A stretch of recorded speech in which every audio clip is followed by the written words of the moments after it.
Well, a lot of these mines were extremely remote. You get mines right up on the slopes of Crossfell. Now, obviously, people couldn't walk there from their homes and walk back again every day. It was just too far to go. So they spent the whole week at the mine shop, and that's what a mine shop was here for. It was the lodging quarters for the men who were too far from home to walk back again at night. And they crammed them in these kind of places. I mean, no mine owner is going to build 5-star accommodation for his workers, because there are always plenty of workers about. So they built these little rooms and they crammed in 20, 30 miners in one small sleeping room. And did they all live on site in these little houses? No. Some of them lived in small farms round about. If you look outside, you've got farms where farms have no business to be, haven't you? You know, 1,500 feet up in the Pennines. Who wants to farm up here? So it really was a dual economy. They had to grow some of their food and then come and... Yeah, I mean, they were here for the mining, weren't they? So the land was no use for anything else, so they farmed it on the side as well. It's rather interesting looking in the local churchyard that quite a lot of them went from here to New Zealand, but they became miners out there too. Well, when this industry collapsed 100 years ago, the bottom dropped out the lead market. Remember, they had nothing else to do. So they left, they had to leave, they left their homes, they left their farms, they abandoned the land. And could they really strike it rich? I mean, say they got a good load, did they make the money or was it the bosses made the money? No, what do you think? The bosses did make the money, but they weren't run-of-the-mill employers even by the standards of those days. The biggest, the Quaker-owned London Lead Company, ran their operations from this stalwart house in Middleton in Teesdale, while a local family headed the Blackett-Beaumont Company.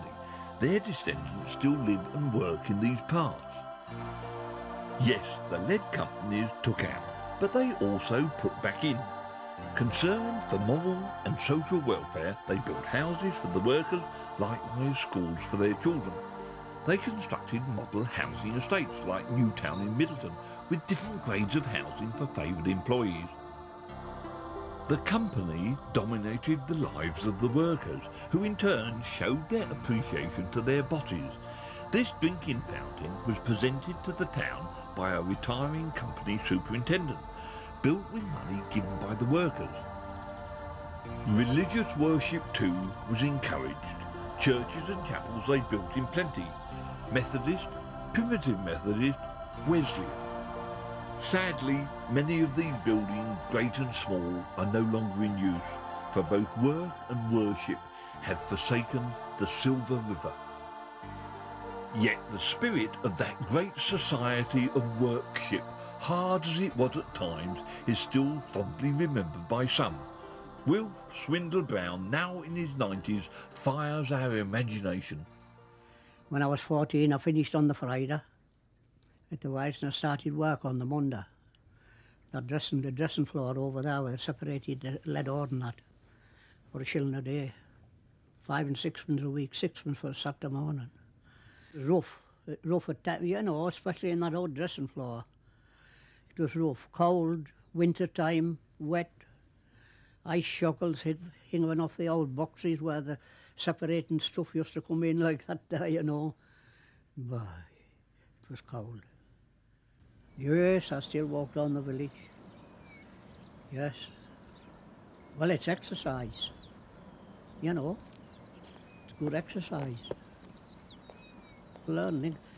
But there used to be some buildings there. The blacksmith shop, compressor house, boiler house. The shaft top garden like that, you know, where they used to pull the men out the shaft, you know. There, steam going off the steam hauling engines where they used to pull the tubs out up the shafts, you know, used to go puff, puff on there, and the little engine running across to the washing floor.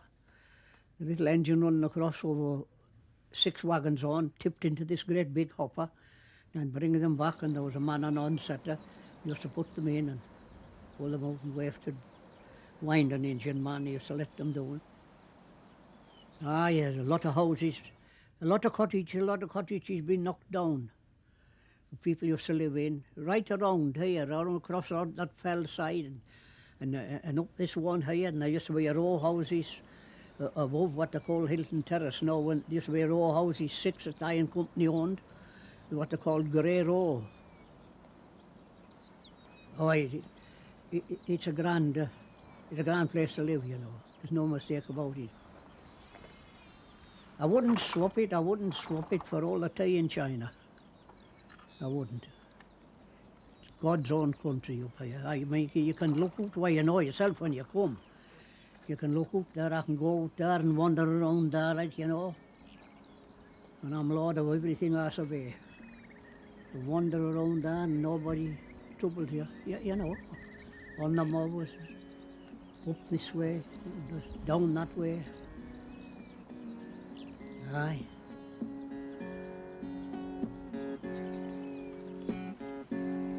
Shot over river, your gold it's waning, and it's years since the colour I've seen. But it's no use just sitting and lady luck blaming.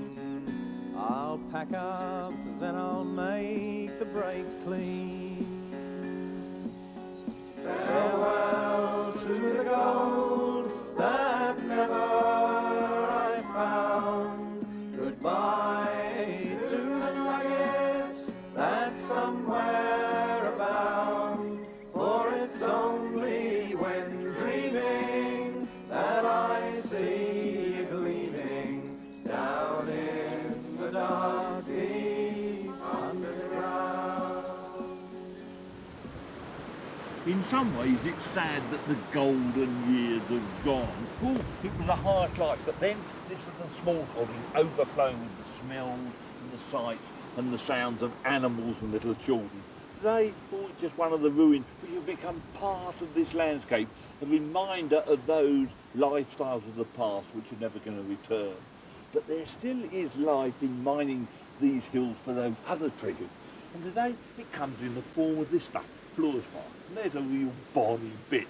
Now, the old miners used to chuck it away. They wanted the lead.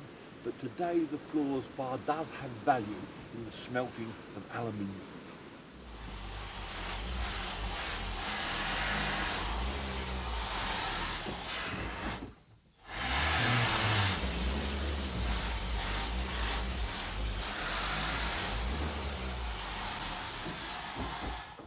So there's life in God's own country yet. Grove Rake in the heart of Rookup Valley is one of the few remaining working mines, winning fluorspar from deep underground. It's a precarious business though. The mine has had 3 owners in the last 10 years.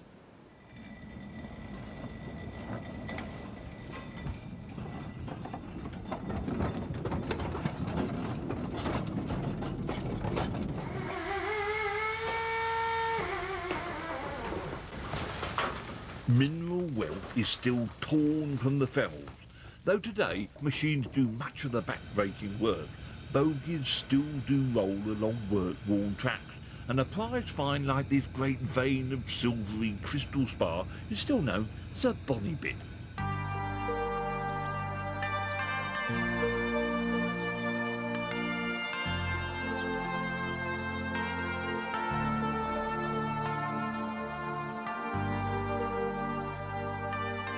As bonny a bit of landscape as any on earth, but for centuries a very hard-working one. Silver, lead, fluorspar, grey limestone too has been used by man. It shapes not only lives, livelihoods and landscapes, but the buildings of the hills and valleys and the walls which protect and separate field and fell. And even now it gives shape and substance to the economy of the Dales.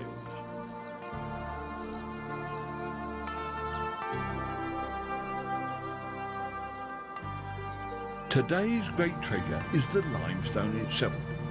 Laid down in age-old oceans, it's carved from cavernous quarries before being crushed, baked, bagged and conveyed away to cement our 20th century world together.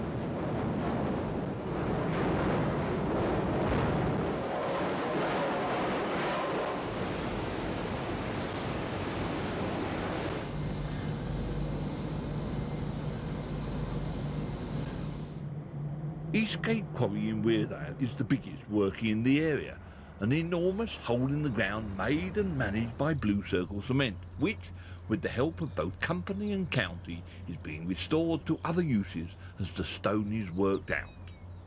We've extracted something like 5 million tonnes of limestone and 3 million tonnes of overburden, so restoring back to the original landform will be difficult, if not impossible. What we hope to do is produce something equally acceptable. We'll begin by reducing the cliff face behind me from a cliff face into a steep slope, approximately 1 in 3. Too steep for conventional agricultural vehicles, but shallow enough for us to be able to establish grass and for sheep grazing. Above the quarry we've got a system of diversion drains diverting water away from the quarry workings.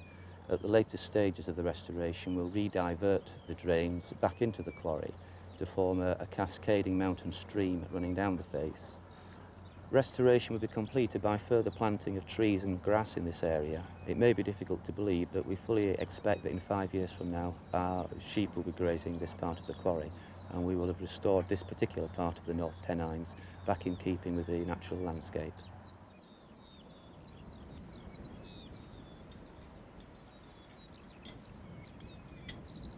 Hello! Bollyhope Burn. Just listen to it, an echo from the past pointing, I believe, to a brighter and more diverse future. Now, this has always been a favourite place with me and my family, especially for those summer birthday parties.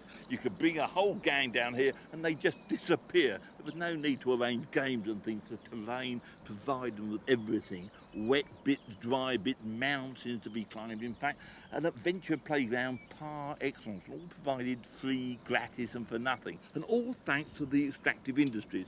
And the same is true right the way up this dale and across the Pennines. Series of quarries and old mine spoil heaps, each with something special to offer. A picnic spot, a nature reserve, a climbing pitch. Now, if all that was provided by accident, just think what we could do with a little bit of forethought and design. A new heritage of green landscapes, recycled from a hard-working past to service a more leisure-based industrial future. Mining, farming, tourism, a trinity of endeavour reaching into the future. And what a lot the area has to offer for anyone who cares to come and pause and read this foundation course of history. Limestone comes in many forms, but none more polished than the black marble from Fosterley, a fitting obituary to past volcanic heat, which not only adorns local churches, but decorates fonts and gravestones across the world, from Australia and India to Durham's own great Castle Church of God, which nestles safe in a crook of the arm of the Silver River itself.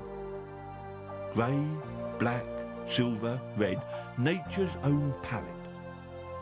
The dominant landforms of the western flanks of the North Pennine Fells have their foundations in red sands laid down more than 350 million years ago. It too has been quarried to give form and colour to the little red villages of the Valley of the Eden.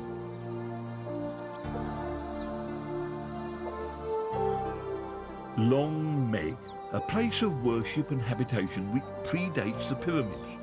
She witnessed the first change in the dual economy of the Dales, from hunter-gatherers to Neolithic farmers. Red as the day she was formed in those Devonian desert times, Long Meg towers above her brood of lesser grey stones. The Great Circle still has magic yet, for when one Colonel Lacey tried to blow up the stones in 1725, a violent storm swept down the fell and the workmen fled in terror, leaving Meg to keep her stony vigil in that circle of silence. A jewel in a crown. One Pennine magic circle that was not so lucky was that of the swordsmen of Solingen, a community of master sword makers who escaped oppression in their homeland Germany to come and worship and practice their craft on the banks of the River Derwent. Plentiful supplies of iron ore and a certain magic something in the water attracted the Oleys and other families to temper their blades of steel at Shotley Bridge. They were famed for making hollow blades, but none are known to have survived to this day, so we have to make do with the ordinary swords of mere mortals. Locally, their skills died out in 1896 with the last of the Olies, but their name lives on and their traditions forged firm foundation for another century and a half of iron and steel making just up the bank in Consett, now also gone. The perfection of a blade relies on the quality of the steel, and the sword makers may well have shaped steel from Derwentcote in the early 1700s, for this is one of the earliest ore smelting furnaces of its kind. Now restored as a visitor attraction, it's a must in any grand tour of the area's industrial past.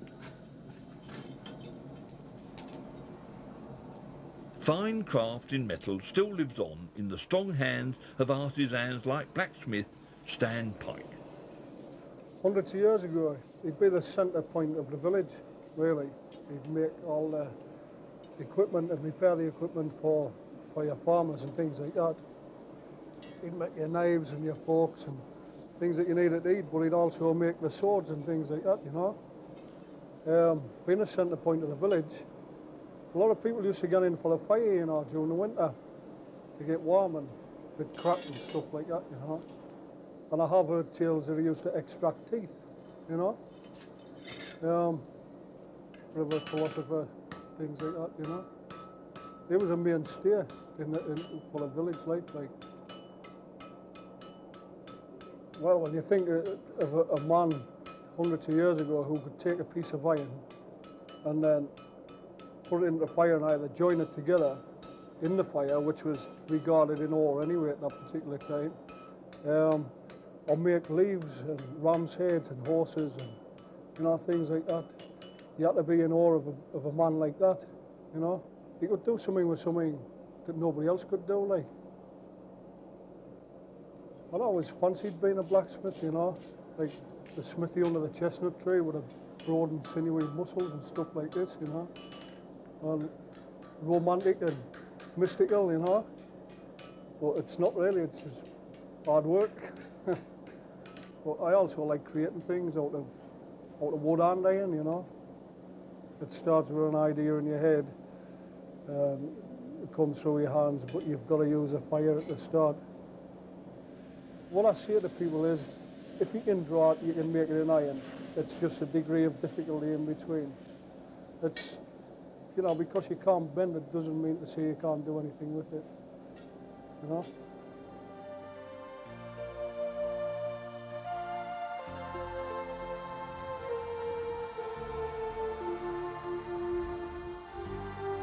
His master's craft is exported north, south, east and west around the world. His market is not dueling swordsmen, nobles and soldiers, but tourists and dealers. The magic is still in the fire, and that hasn't gone away. In this trade, if you're doing the job right, all you're doing is what's been done for the last 1,000 years, you know. The only thing is we're not doing it in a cave somewhere. We've got electric, you know, and we've got a heater. It's technology's caught up with it, but technology helps reduce the price, you know, which counts a lot at the end of the day. Doesn't make any difference how good you are or how good your work is. If you cannot sell it, you know, you might as well not work.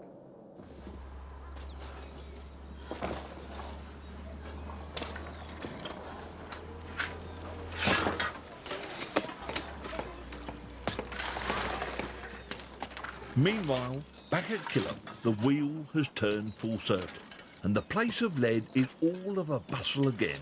Hands-on history in full swing.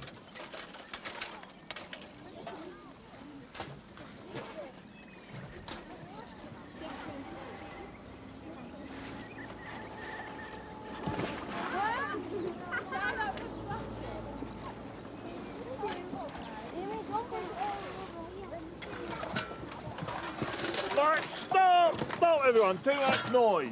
Now you've been learning about Killop. What are you actually doing here?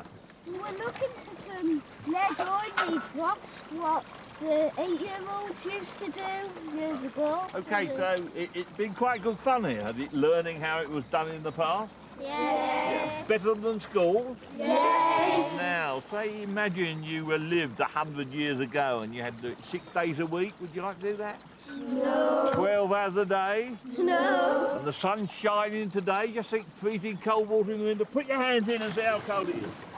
Now imagine what it would be like in the middle of winter having to work here for 12 hours, sorting out the ore.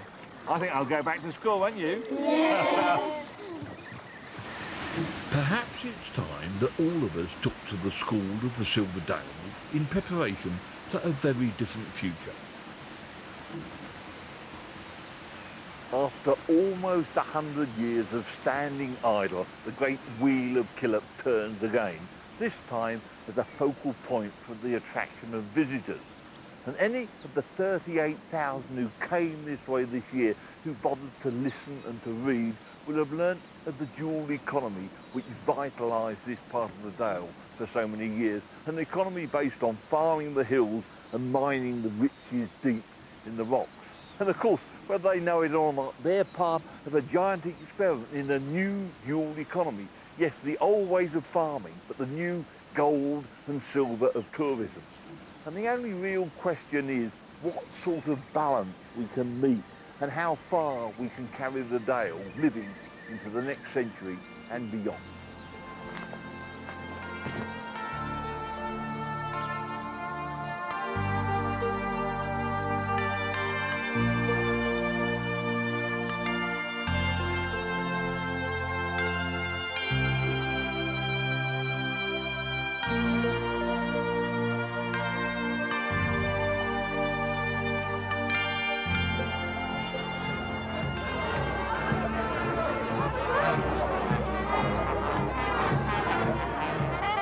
Welcoming the new year, as it has been done since time immemorial at the geographic centre of Britain, Allendale town in the North Pennines. 44 clan fathers and sons bring their barrels of fire to bear upon the heart of this community. An ancient festival which still binds this community together and gives thousands of night trippers the chance to join in the celebration. Dating back to Celtic times, the Allendale Fire Festival marks the death of the old year and the return of the sun from its winter holidays down in the doldrums. But you don't get burnt! Sunrise on Crossfell. Another day breaks over England's last wilderness. 1,000 square miles of great beauty, steeped in heritage both natural and people-made. A landscape crying out for recognition, for care, and a place in all our futures. It took 20 years of campaigning and a costly public inquiry to get even part of it designated as an Area of Outstanding Natural Beauty, or AONB. A step in the right direction, but in terms of real investment in local jobs and landscape management, not a lot. So, the North Pennines has remained a poor cousin of its neighbours, the national parks of Yorkshire, Northumberland and Cumbria.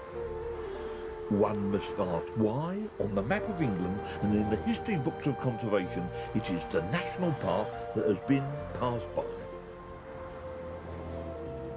Not the highest point in the Pennines by far, but certainly one of the most important. I'm standing on the Pass of Stainmore, and since the earliest times this has been a major crossing point over the backbone of England. And so the fells round about have seen the passing of the Celts and the Romans, Saxons, Normans, and each have left their own particular mark on this landscape. But most famous of all those early tourists was Eric Bloodaxe, who was